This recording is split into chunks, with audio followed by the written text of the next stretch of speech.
Um bom dia a todos. Nós somos do Laboratório de Síntese Orgânica da UESO. Vamos falar um pouco sobre as lipases. Eu sou Teles Henriques, acompanhado de Giovana Martins e Sabrina Teixeira, orientados por Luciana Costa e Exane Torcato. Vou falar um pouco das enzimas propriamente ditas. Elas são substâncias proteicas que vão fazer a catálise de reações. Qual o objetivo dessas catálises? Vão fazer essas catálises para acelerar o seu processo de reação química e obter um produto mais rápido e mais eficiente. Logo, eu vou dar um exemplo nessa figura 1 com esse sistema chave-fechadura. Dá para ver a enzima que ela encaixa direitinho com o substrato em verde, né? Uma outra analogia que eu posso fazer aqui com vocês é o Pac-Man atrás do seu alvo. Só que esse alvo ele tem que encaixar direitinho, tem que ser específico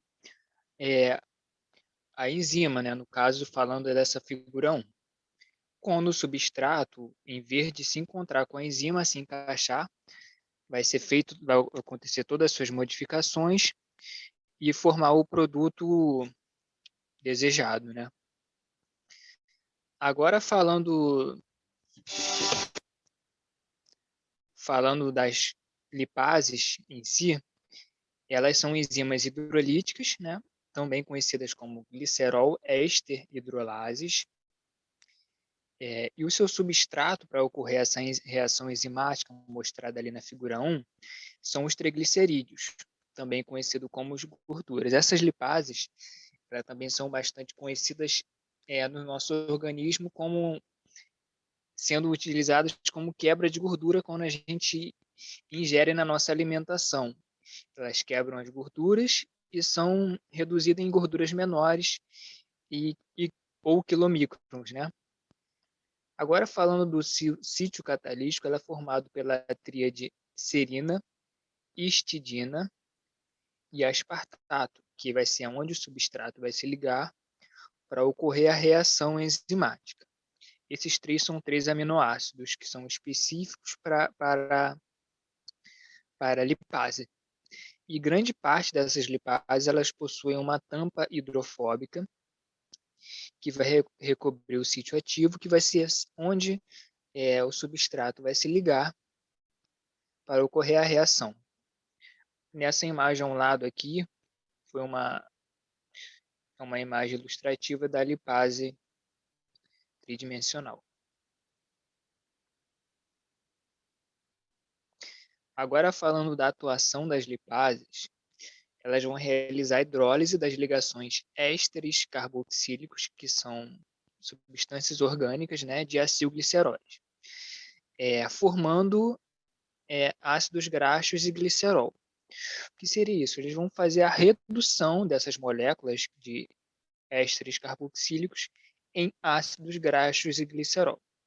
Além dessa reação, eles vão também fazer a reação inversa em condições microaquosas, formando ligações de ésteres a partir de álcool e ácido carboxílico. Essas lipases elas vão catalisar reações de hidrólise, como eu falei acima, e também esterificação, transesterificação, aminólise e lactonização.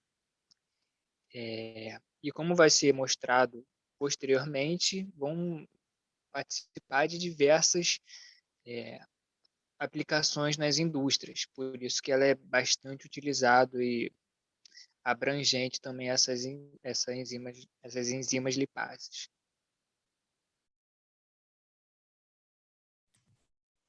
Bom, eu sou a Giovana e eu vou dar sequência à apresentação.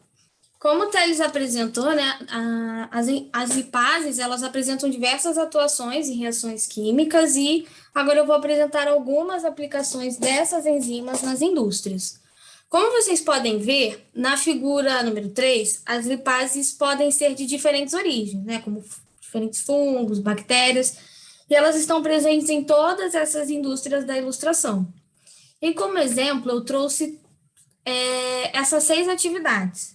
A modificação de gorduras na indústria de alimentos, a composição de sabão e pó na fabricação de detergentes, a síntese de medicamentos na indústria farmacêutica, a síntese de ésteres na indústria de cosméticos, a produção de biodiesel e o tratamento de efluentes, né, ou seja, dos resíduos gerados, por exemplo, por indústrias, então diminuindo os impactos negativos no meio ambiente.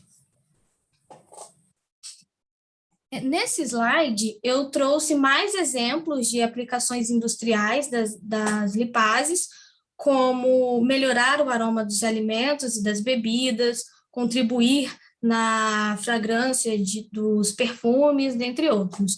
Todos esses exemplos são para demonstrar como essas enzimas são importantes e que possuem muitas, né, e diferentes atribuições. Bom, como eu disse anteriormente, elas possuem diferentes origens. Então, nessa figura, nessa representação esquemática, está representando a produção de biodiesel a partir de lipases microbianas presentes em microalgas.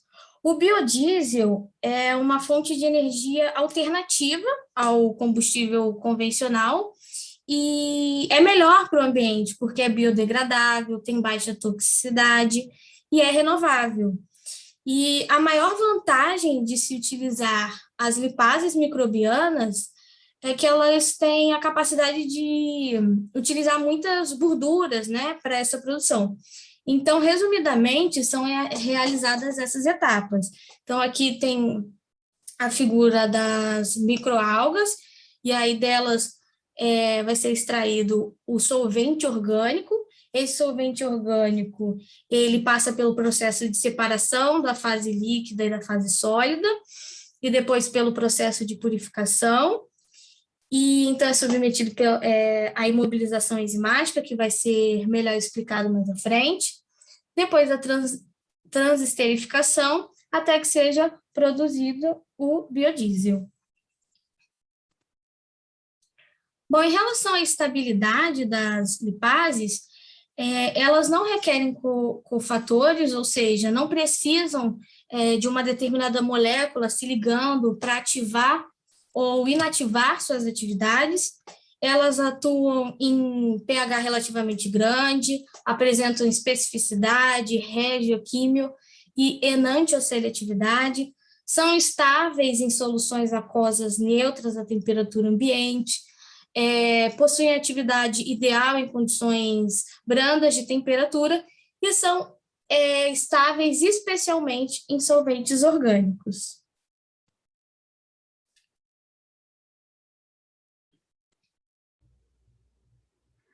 A utilização dessas lipases na indústria possui algumas limitações. A baixa estabilidade para determinadas condições de operação, o elevado custo para obtenção das enzimas,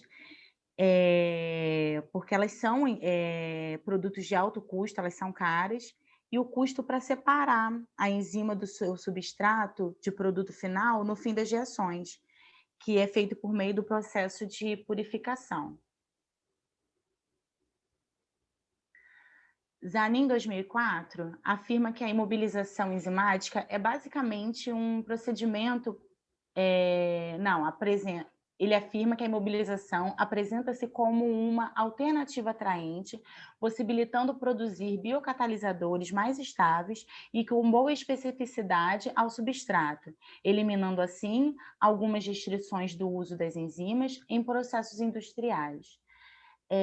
A imobilização enzimática é basicamente um procedimento para melhorar a utilização dessas enzimas nos processos industriais ou para pesquisa científica também.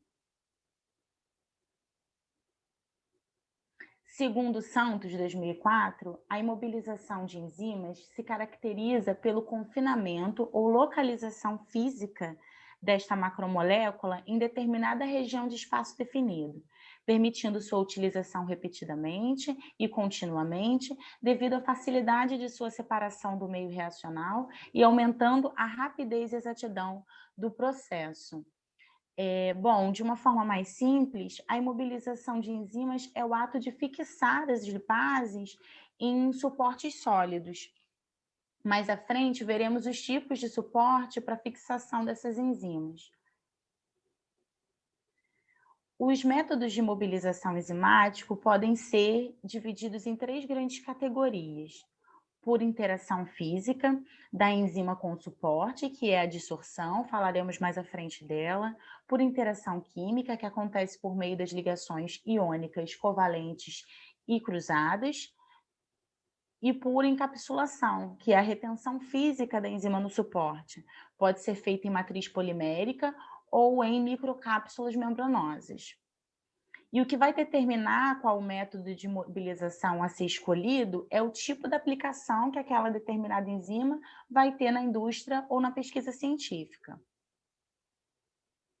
Os suportes podem ser de materiais inorgânicos, como a sílica, podem ser de polímeros naturais, como celulose, amido, agarose, e proteínas também, como a albumina, por exemplo, ou feitos de polímeros sintéticos, como o core shell e os polyhips, que são as partículas esféricas e porosas nas quais as enzimas se fixam dentro desses poros e nas superfícies também dessas partículas. A figura 6, à direita, mostra exemplos de polímeros porosos sintéticos produzidos pelo Laboratório de Síntese Orgânica da UESO. Lá, nós fazemos a imobilização enzimática pelo processo de adsorção física, que é o método mais utilizado por ser um procedimento simples, de baixo custo e que menos influencia a atividade catalítica da enzima. A figura 7, à esquerda, mostra o procedimento de adsorção física, onde se tem uma solução enzimática, em seguida se adiciona o suporte polimérico e mistura essa solução por um determinado tempo.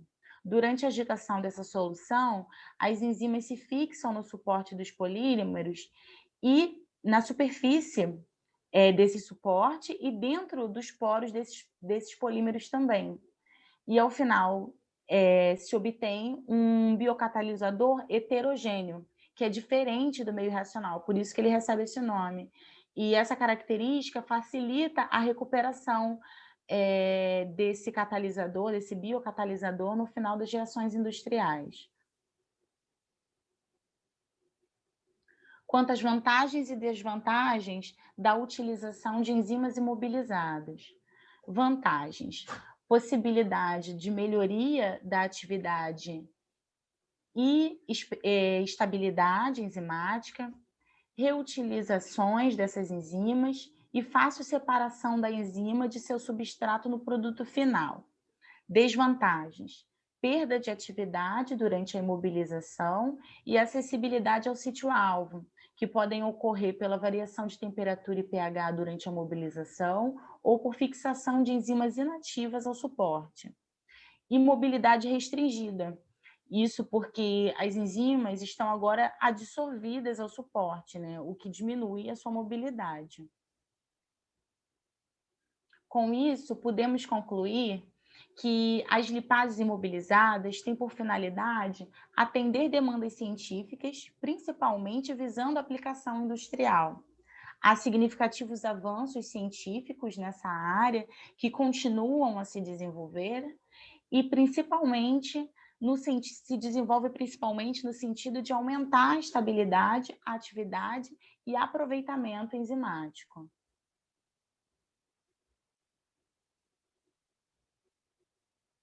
Obrigado pela atenção.